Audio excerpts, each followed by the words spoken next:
Hey you, welcome back to Theo's Coffee Break podcast, where the coffee is always on and you're always welcome here at our coffee table. Today, I am joined by someone who is not only a creative entrepreneur, but also a community builder, an established business owner, and a Grand Rapids, Michigan favorite. He is the co-owner of General Woodshop Bar and also co-owner of The Factory, a co-working space in downtown Grand Rapids. Our guest is also very passionate about supporting local businesses, celebrating pride, and creating inclusive spaces. So please, let's welcome our very humble guest, Alberto Garza. Did I say your last name right? You did. Thank you. Oh my gosh, that's a very nice introduction. Well, you deserve it. You are, when I was looking over what you provided and just looking over your social media and stuff, I'm like, wow, very, very impressive. Well, let's just jump right on in. So, Alberto, I'd love to start with your story. Sure. What first drew you to entrepreneurship and creating spaces like General Woodshop and The Factory? Most of my background is actually in corporate America. I did banking for about 13 years. I did some of it, a good chunk of it here in Grand Rapids, and then another part in Scottsdale, Arizona. And even through those organizations, there were places like what we called business resource groups, and they were focused on Hispanic individuals or LGBTQ plus community. And for me, when I got exposed to those groups, I had the opportunity to start doing some community outreach on my own, and I loved it.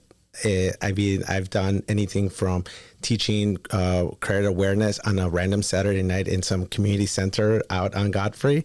I've done picking up trash. You name it, anything, everything. And to me, it's just so important to get back to the community, just because when I first arrived to Michigan, I wasn't in the best position in life.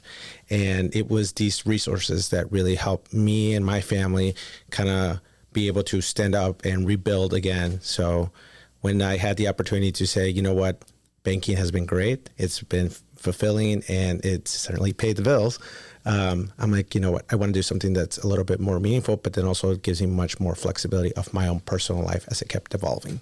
Oh my gosh, I love, just out of curiosity, what bank are you talking about? So I used to work for Fifth Third Bank here, and then in Scottsdale, I worked for MidFirst Private Bank.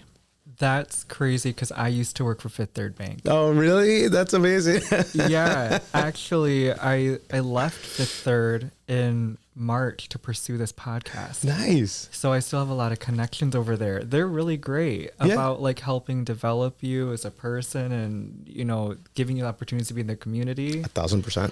And wow, I did not see that coming. So I guess I didn't do my research enough on you. No. Whoa, look at that. Yeah, that's amazing. Yeah, I mean, there's so many great people and so many great mentors, honestly. So many. Yeah. And I love that, anyone I talk to is willing to help or willing to, if you don't understand, they're like, okay, let's slow it down and let's make sure you do understand so you can do it right, the next time. Mm-hmm. So your Instagram bio says, living life one day at a time, always on the run, Michigan today, who knows tomorrow.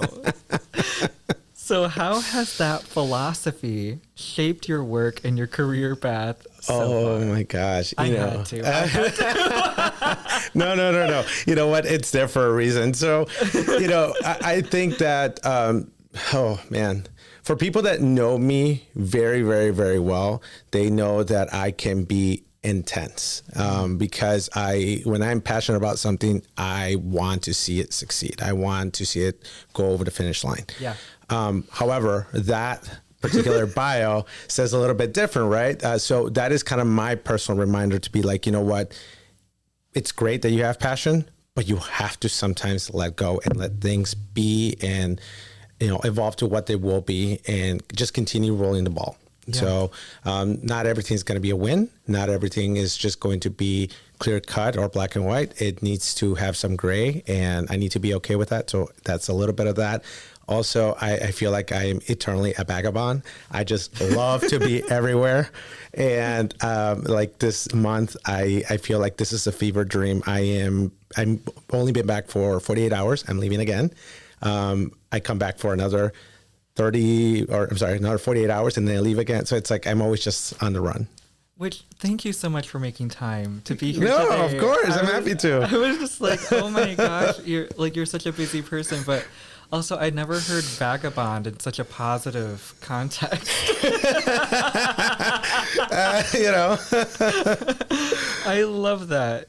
Yeah, so you've been involved in Fifth Third Bank outreach before, stepping into co-ownership roles. So how did that work with community engagement shape the way that you approach your businesses today? I see. I mean, it really, for me, it helped me develop my building skills on how to create relationships, deepen relationships, and also sometimes identify things that may not be so obvious that are needs. So I like that. When it comes to the factory, so the factory, I can't fully take credit for that because that business existed before me and my partner came into the picture. It's been around since 2009, and the person who ran it prior really had a huge vision. So we were able to take on what he had built and then just create it our own. The factory, just if I can for a little bit, it basically was born out of a need of tech entrepreneurs in the area that needed to collaborate and wanted to find resources. And it was just kind of like an emerging market in Grand Rapids. And today it's really much more about anybody who just really wants to find community. You can go and work anywhere. You can go to a coffee shop, you can work from home, you can anywhere, a park. But it's sometimes really hard to be in a place where you want to work, and then you also want to be around the people who work around you. Oh, I see what you did there. Yeah. And I really liked you said that you were able to find a need. Interesting. I like the way you think. That's creative.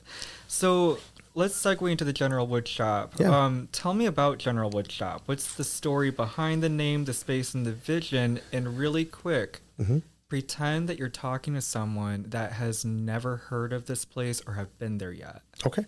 So the Woodshop, General Woodshop came up because it was a long time sort of like vision, dream that me and my partner had, just because when we met in at Grand Rapids Gay Pride in 2006. And at that time, there were an abundance of queer spaces. And over the years, unfortunately, we've seen them kind of dwindle down to only a handful. And it was one of those things, like I said, I have the opportunity to go see the world and experience different neighborhoods and different cities and countries. And there's those lively neighborhoods exist out there. So it was one of those things that I'm like, you know what, why can't I have this in Grand Rapids too? Why can't our community have more of that? So it really was one of those things that I just felt like, the timing is right. We were coming out just out of COVID. The things were reopening. There was an opportunity to get a good deal in commercial space. And it just seems like all the stars started to align. I'd say that the space is a space for everybody, just like the factory. We are very much about welcoming and about making you feel safe and making you feel appreciated. The name of it is very interesting. So we're big on history and we're big on honoring the West Side heritage. So when me and my partner met, we actually got our first place right at Union Square around the corner. And we were like, you know what? This feels right. This location, the area, this is where we started. Let's start this new chapter in the West Side. And while we were digging through old files about what used to be there, not only did we find out that it used to be a 3-story building, it also used to be a used furniture store called General Woodshop. Really? Yes. Oh my God. I was thinking something else. But I'm very glad that you cleared that up. I mean, is there some play on words? Sure. But it actually is a business that existed there in the 40s. And it's so aligned. Yeah. That's amazing. Wow, that's really beautiful. I'm glad that I'm thinking about it from that perspective. And by the way, I've done the karaoke before. Oh, and yeah. the food and the drinks is amazing. Thank you. The bao buns. Oh my gosh. I could eat those all day. Thank you. So you may have already mentioned this, but could you tell us one thing that really makes General Woodshop more than just a business or another bar? Other than it being a gay bar? Yeah. I mean, for me, I'd like to, it's a very complex question because I certainly do not want it to come perceived or come across like I'm more special than some of the other queer spaces in the area, because that's not the case. We all share this mission to bring our community together, support each other, and to make sure that we have a space that we can be ourselves, and hopefully it will inspire more people to open their own. Yeah. But I think what sets us a little bit apart is the fact that we were very, very intentional about being on a busy street, on a visible location where we can be just like everybody else in the neighborhood. And I think that in the past, when I've been asked this question, I've said, historically, a lot of queer spaces have been underground, in an alley, covered up. And there was a reason for that. We get that. That is not disparaging at all of any other queer space that's like that today. But I do feel like now we are in a position where we want to be out there. We want to be seen. We don't want to be in hiding. And I think that even more so to this present day, it's like a lot of things are happening, and it's like, no, I refuse to go back into hiding. I'm actually going to come out stronger, louder, prouder.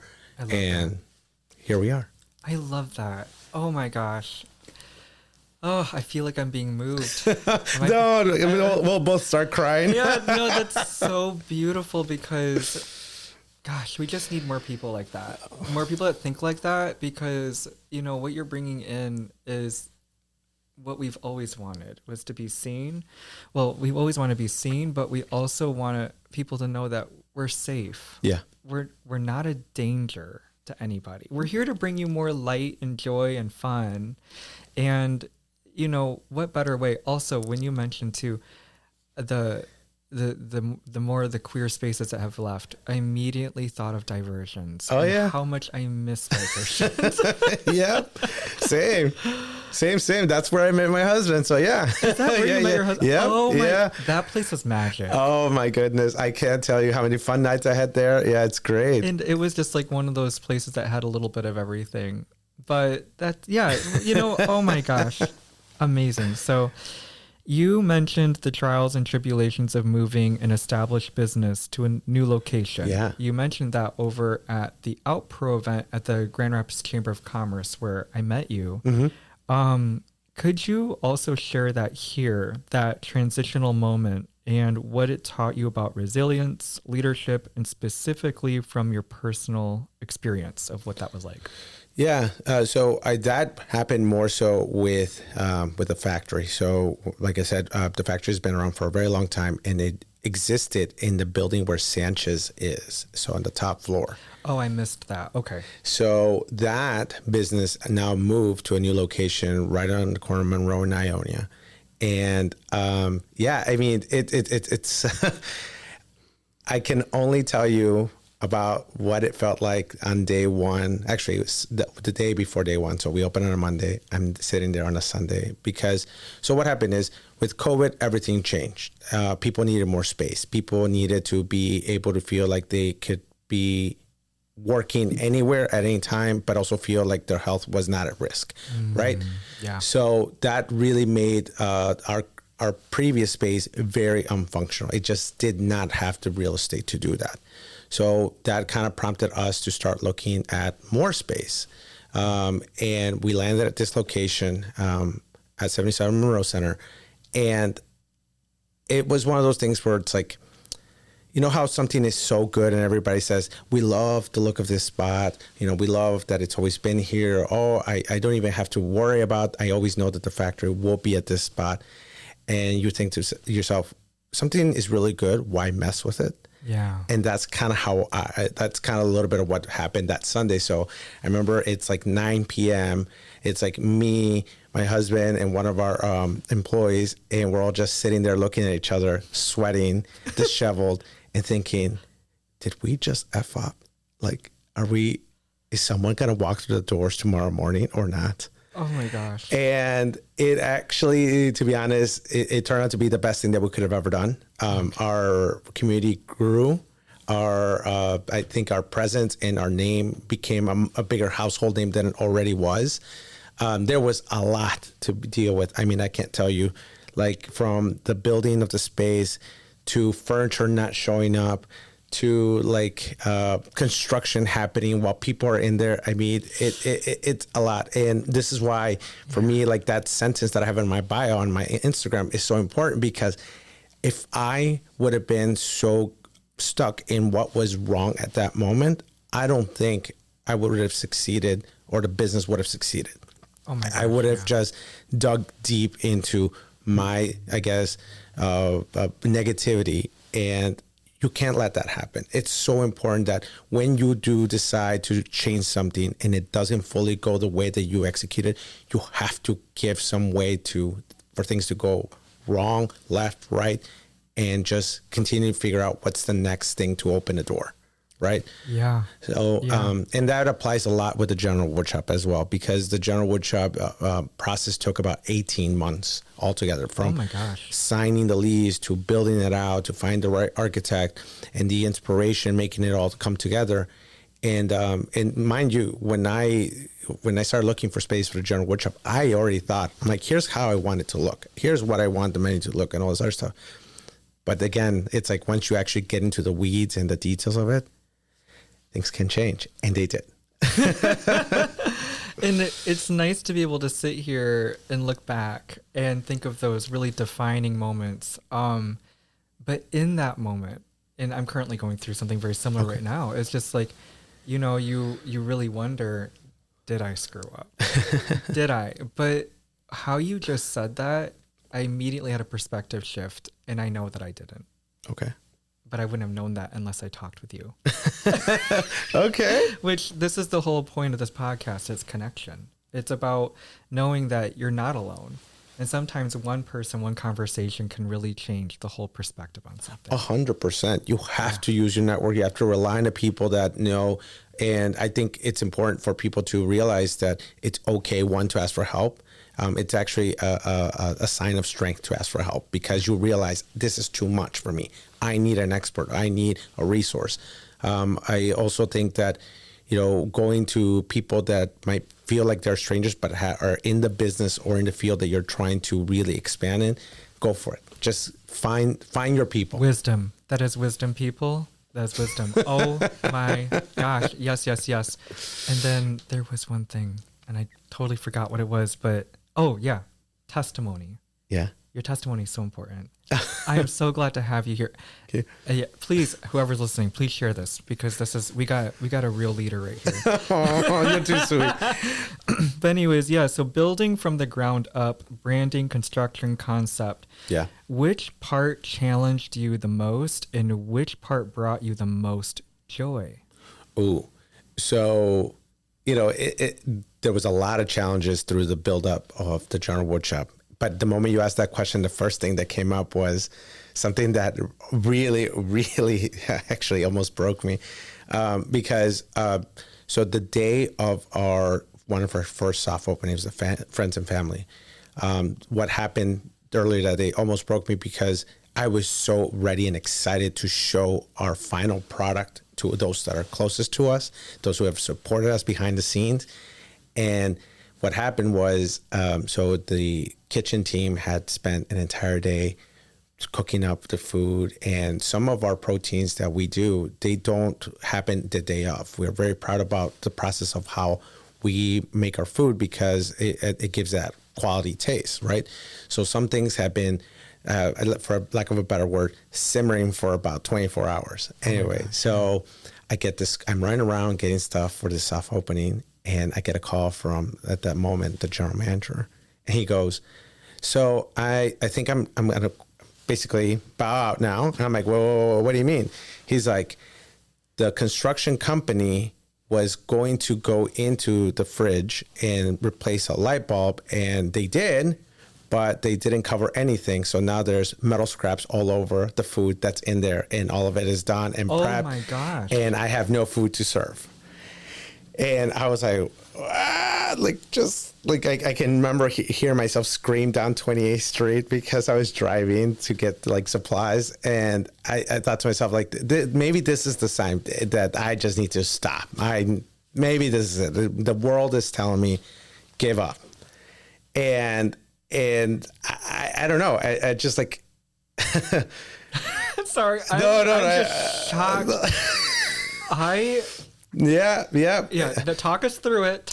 Let there be a happy ending. No. There is, but also out of this comes a very another large lesson for me, at least. Yeah. Is so I did not have the best composure when I found out, and unfortunately, the receiver of that was the construction manager. Oh yeah. And it is not my proudest moment. Mm-hmm. I will say this.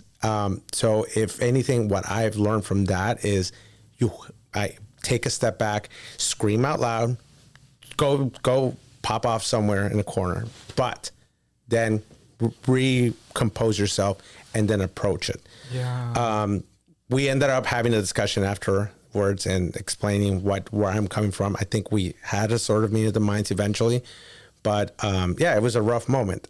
Ultimately, what ended up happening was I hit up every Hispanic store that I could figure out at the moment, and I was begging, and I'm telling you, begging to please sell me their protein that was already pre-made along with all like the juices and all that.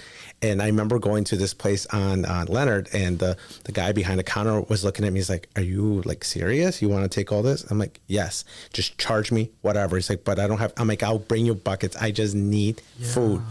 And it worked out. Somehow we managed. We had a very successful event, but that one really tested me. That one, I don't ever want to go through that again. I want to be honest. I think that everyone could understand. I mean, sitting here across from you, I really don't know what I would have done. Yeah. And there was a learning lesson. You know, now we all know, hey, y'all, when something goes wrong in life, pop off in a corner. Not on your construction manager. Yes. Not on another person. Yes. But wow. And I mean, is that also your greatest joy? No. So I think so. Yeah. Man, it's so like, it's tough. You have to have tough skin to build a new business is what I would say. Yeah.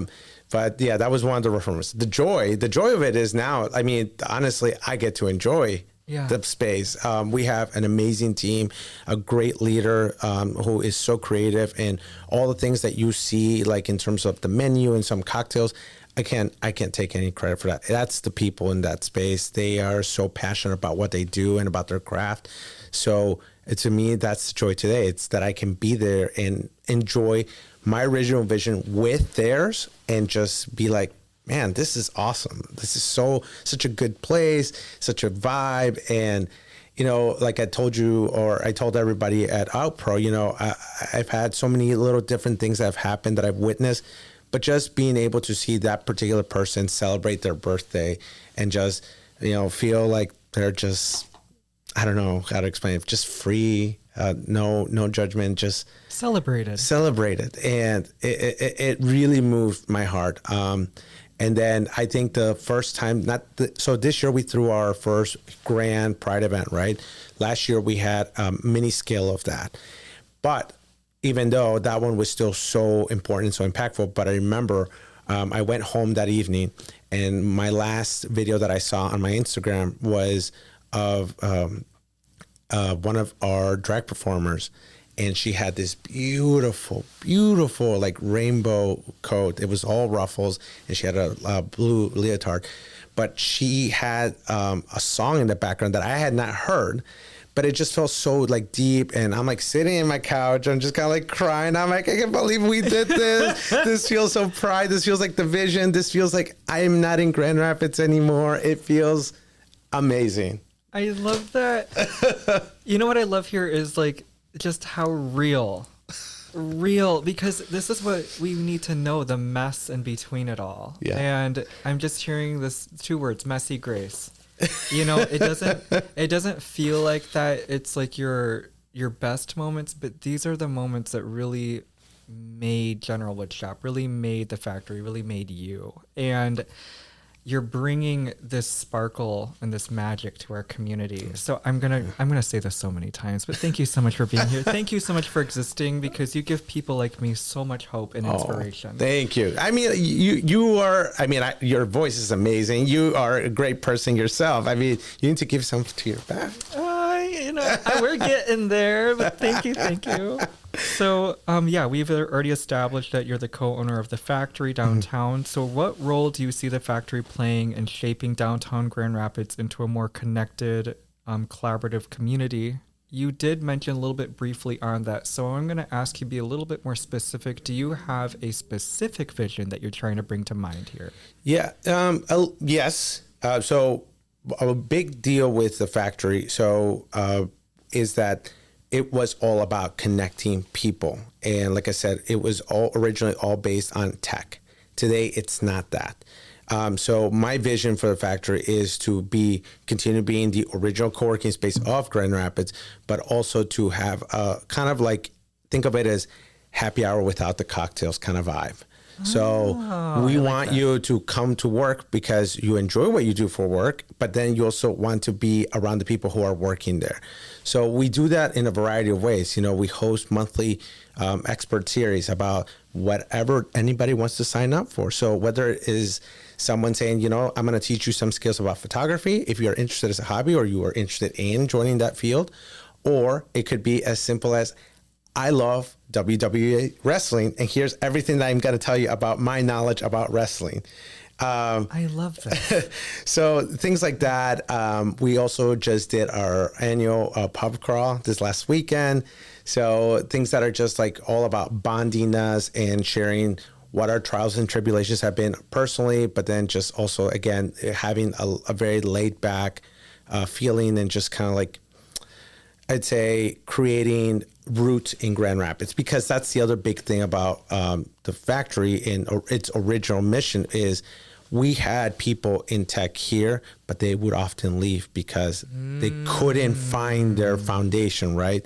So today it's very similar. We don't want to see talent leave Grand Rapids. We want to keep it. So what's the best way to tie people to Grand Rapids? Create roots. Higher thinking, y'all. Higher thinking, y'all. Oh my gosh. Oh my gosh. Sorry, I'm having a mind blown moment. This is so crazy. So what's your vision for collaboration in this? I mean, you just mentioned that you can have an opportunity to talk more specifically about what you're passionate about. You're talking about these going out events like the pub crawl. But are there any stories of community moments or highlights that stand out to you that would really kind of tie this all together? That's a tough one. Or a success story in some kind of way of the factory or General Woodshop, if you want to. Yeah. I mean, I feel like there's a lot of great moments all around in both of these places. I think for me, like the sense of community that has come from the factory that I can really recall the most is really during COVID of all times. We all had to, unfortunately, be at home and make sure that we weren't just, exposing ourselves.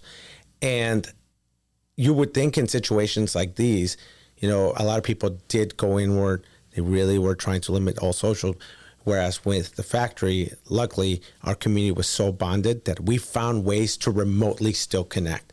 And we were still, on a weekly basis, still holding our games lunch, all via Zoom. So that way we all had some sort of human interaction, because not everybody is partner up. Not everybody is also, close with family, what have you. So we became our own family in that sense.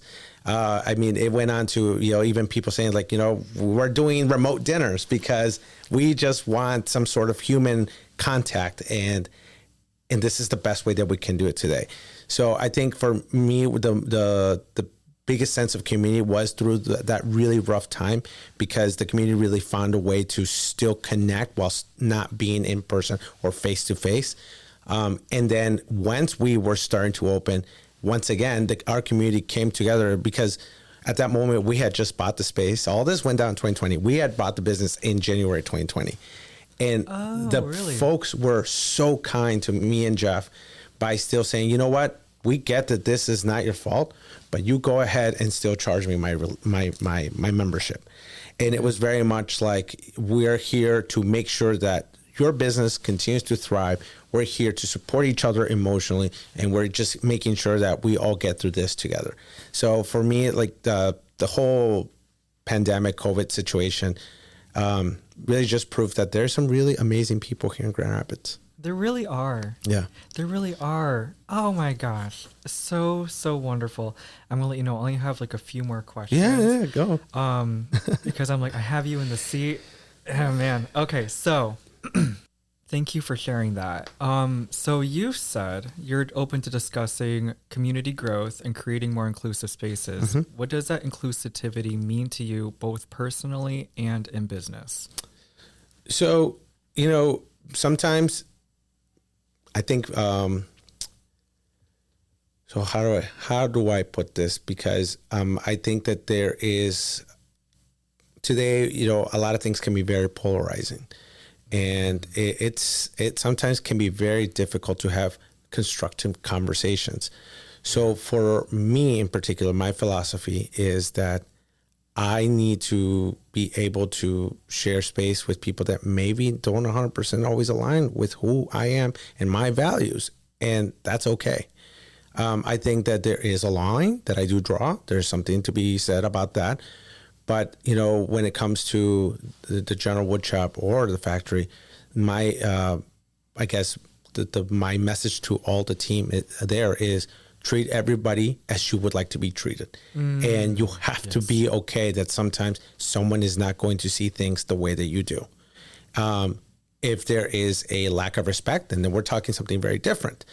But you can't change everybody else's mind. And also, I don't encourage that if there's something that you don't see eye to eye with someone, you can't just cut them off.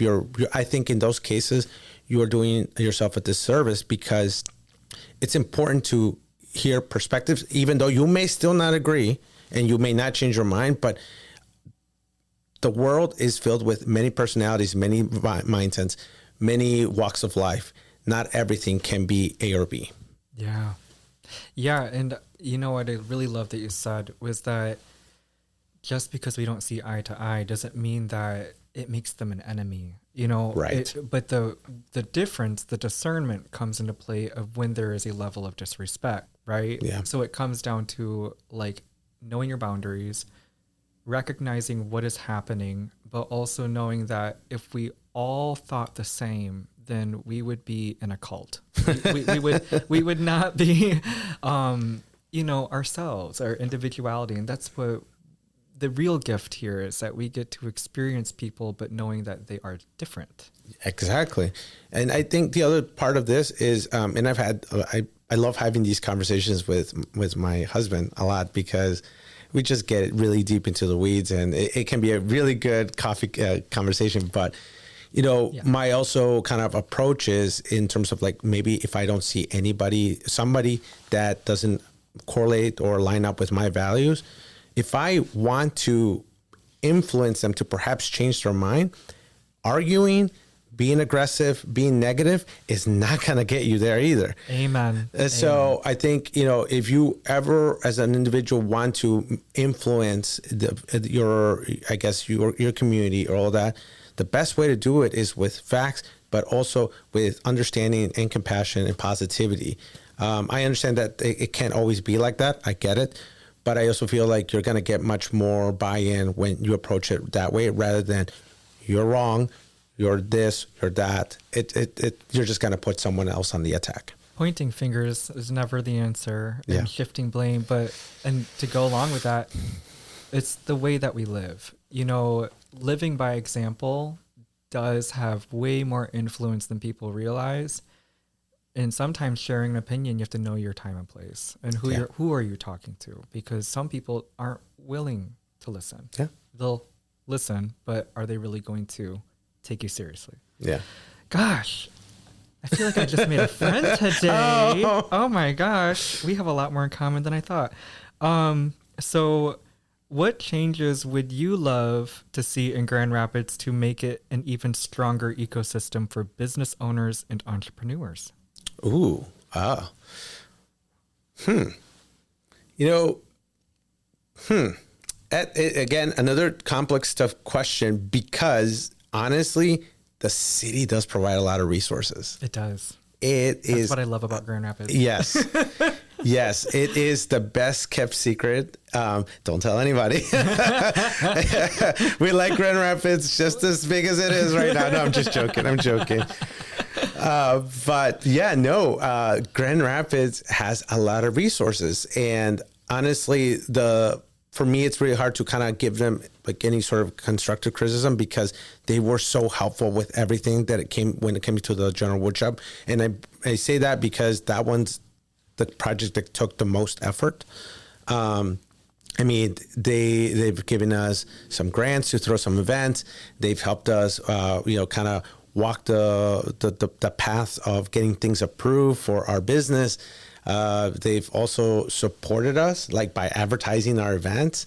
So I think maybe, if anything, maybe they could make it a little more widely known that this is available, instead of kind of going through a little bit of a maze to realize that, oh gosh, there's all this that I can utilize the city, and the city is happy to help me back. So as I think for new business and entrepreneurs is, if they could make that a little bit more like common knowledge. But then I think for someone who is thinking about doing something, do a lot of research. Yes.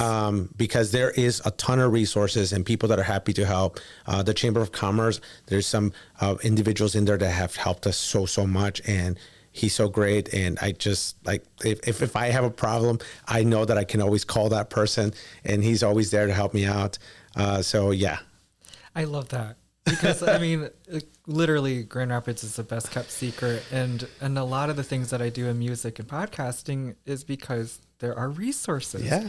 But I also want to say too, the resources also expand also into mental health and to housing and a lot of these things. If you just do your research and just ask, you will be surprised that some of your problems, they are not unfixable. They're very solvable. So 100%. just want to throw that out there. Grand Rapids, we love you so much. Very much. Mm-hmm. So entrepreneurship can be all consuming. How do you find balance, especially when you're juggling these multiple adventures, and what keeps you grounded when things get chaotic? I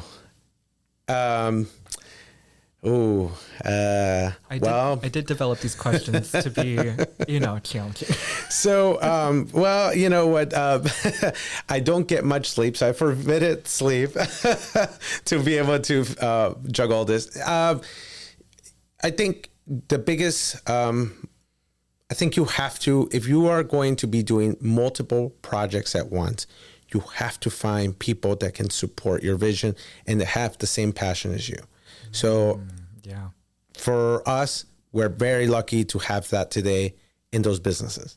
Very passionate people, very smart people, very just people that want to see business succeed.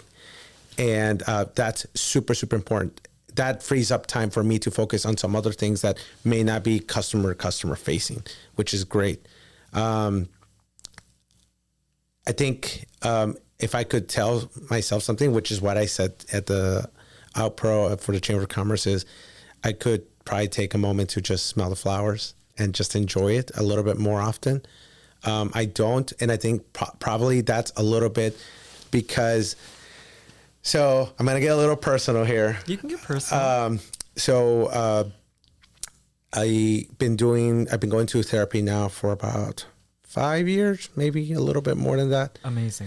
And I love it. We love a man in therapy. More men. I love it. Love it. Highly recommend it for everybody. It's a great space to decompress and get perspective. Amen. But one of the things that I found out was that I also have like this weird like need to always overdo or be active or be doing something.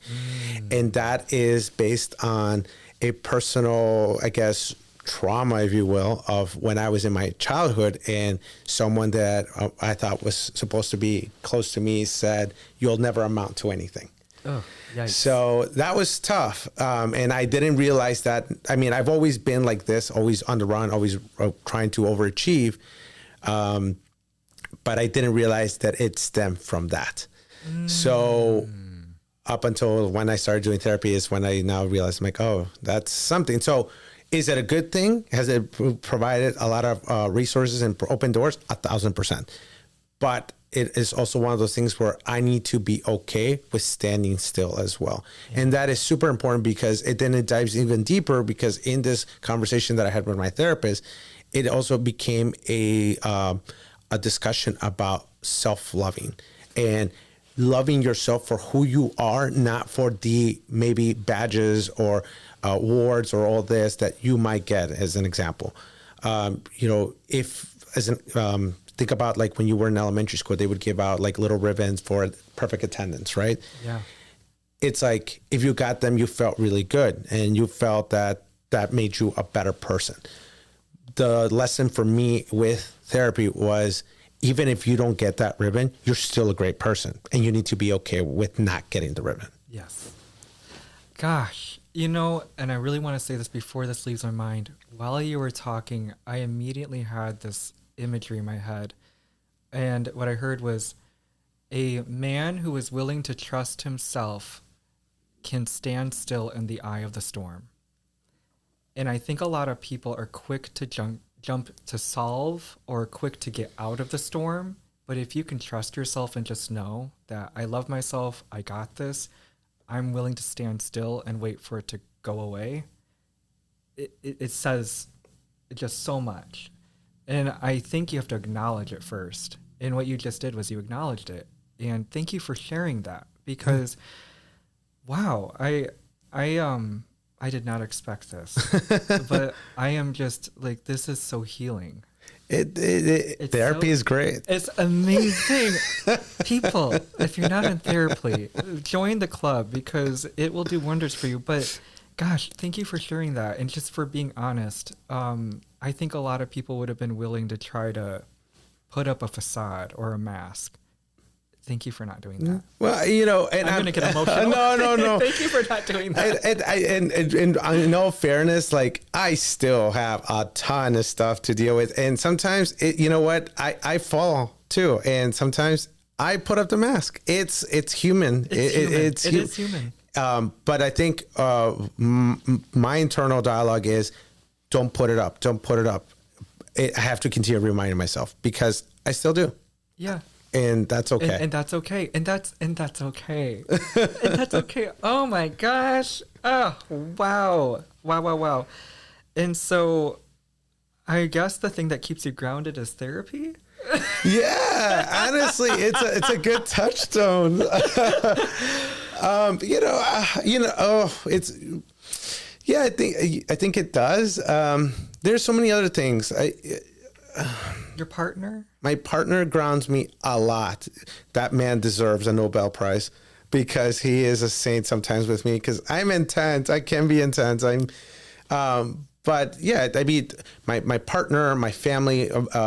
So my mom and sister, thankfully, I have them nearby. They live in Holland, and they ground me. They've again supported me with a lot of amazing stuff, very tough stuff. I mean, I've had my mom say, like, what do I need to do? I'll go work at the bar. I'm like, no. Things like that. So they've been great. But my husband, honestly, I don't give him enough credit. He is like, we're literally attached to the hip. Yeah. And sometimes I try to actually spend time away from the factory, because he loves it there. He works there. And it's like, we eat, we sleep, we do everything together. It's like, maybe sometimes a little space is good. Yeah. But he's amazing. He's the smartest man I know. Yeah. And you're just such in a flow, and I think that can be the one thing, is where you're such in a flow, and you, Michigan one day and someplace else next, right? This is a philosophy. At first I was kind of poking fun, but I love it. I love it. Gosh, a vagabond. So what's one small daily ritual, maybe coffee related, maybe not, that keeps you connected to yourself? Ooh. I mean, I guess it is kind of coffee related. Like, for me, if I'm in Grand Rapids, the first thing I do is, once I wake up, I just kind of get myself situated, but I have to go pick up wherever I'm going before a latte at Madcap. Really? Every day that I'm here, you will see me, whether it is at the one on Fulton taking it really quick or the one on Monroe Center. But I need it. I just love it. It is a small little ritual. It's a great way to start my day. What latte do you got? Just a skim latte, no sweetener or nothing, just like that. It's perfect. Yeah. Maybe you should get me connected. No, I have tons of fun making coffee at home, but I love that see, this is supporting. So Alberto, as we wrap up here, I'd love to ask you this. When you think about the businesses you've built and the communities you've poured into, what do you hope people carry with them most from the spaces you've created? I hope that they get to find a meaningful connection out of being in the space, honestly. So whether at the factory it is that it is a connection for a friend for life or a connection to, upgrade their careers, amazing. When it comes to the Woodshop, I think friendship is a big thing because sometimes, in our community, we can feel very alone in a place where it's full of people. Yeah. So I think the friendship piece is probably number one. But then also, I think part of me says, wouldn't it be wonderful if you also, just like me, found your person there? Right. And, it was one of those things that's like, I hope someone else gets a similar story. Oh my gosh, I love that. And then for our listeners who may not be entrepreneurs themselves, but want to support local businesses and community spaces, what's one simple step you'd encourage them to take? You know what? The simple and easiest way, honestly, and it's free, leave a good review. Oh my God. You know what, though? That's so true. And, seriously, the feedback or like the ratings, but good reviews, we remember those. So, Alberto, thank you for sharing your story, your advice, and your very, very valuable insights of your work today. For anyone listening who wants to connect with you or support your work, where should they go? So at General Woodshop for Instagram and Facebook, and then _factory_GR for Instagram for the factory and for Facebook. Send us a message. I am connected to those. Other people are managing, but I still see messages. And if you're trying to get in touch with me, that's the best way. We'll connect. Alberto, thank you so much for bringing your story, your vision, and your passion for community to the coffee table today. For everyone listening, make sure you connect with Alberto and support his work at General Woodshop and the Factory GR. As he already mentioned briefly before, that's how you can connect with him. But also, if you're ever in town, come by General Woodshop. They are absolutely amazing. So this has been another wonderful conversation here at the coffee table on Theo's Coffee Break podcast. And I am your ever loyal host, Theo, reminding you that every story matters and you are always welcome here at our coffee table. So until next time, stay grounded, stay inspired, and I will see you in the next episode.